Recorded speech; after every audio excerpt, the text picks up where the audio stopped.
What if Jesus came to you and said, look, you're praying all wrong. What you need to do is pray like this. Well, as a matter of fact, he did.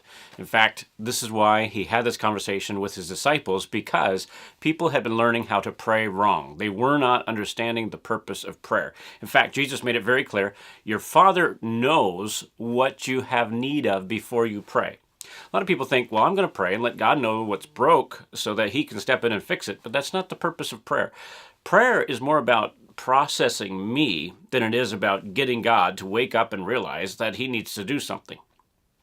Because the crisis, the challenge, the setback that we face in life is to make us and shape us in the process of relationship with Jesus Christ.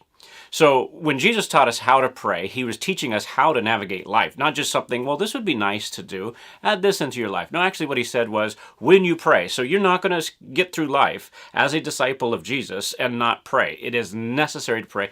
If you look at the life of Christ, what did he do? We see him going off all night sometimes in prayer, getting up early in the day and praying. We see him pray where he falls to the ground with tears gushing from his face, sweat. He's breaking out in this cold sweat. He's in anguish. Prayer was a very intense deal. So we want to talk a little bit about what the Lord's Prayer is. And certainly it's not this, Our Father, who art in heaven, hallowed be thy name. Thy kingdom come. Not that deadhead prayer, okay? That is not what Jesus was wanting us to do. In fact, he said, don't use empty repetitions like the ungodly do, thinking they're going to be heard because they say it a lot, or they say it over and over, or some would say it loud. That's not what makes prayer effective. What makes prayer effective is the condition of our heart, and the prayer he teaches us helps us get our hearts in alignment with the will of God, the kingdom of God, so that he can work and do his thing. So when Jesus taught us prayer, he said, pray like this. If you look at Matthew 6, verse 9, pray like this. What I think of this as is a pattern prayer. Now, I don't know if you're very skilled at sewing. I'm not. I've probably put on a button or two wrong, but I've messed with sewing a little bit in my time. And I've noticed growing up, my mom would always make clothes out of these patterns, McCall's, I think it was, that they have this tissue pattern that you pull out of a little envelope and you lay it out and you put that on top of your material. And then you pin it to that and you cut all around that pattern. And then you take the pins out and you take the pattern, this tissue paper, and you sew it together and you put it on, right?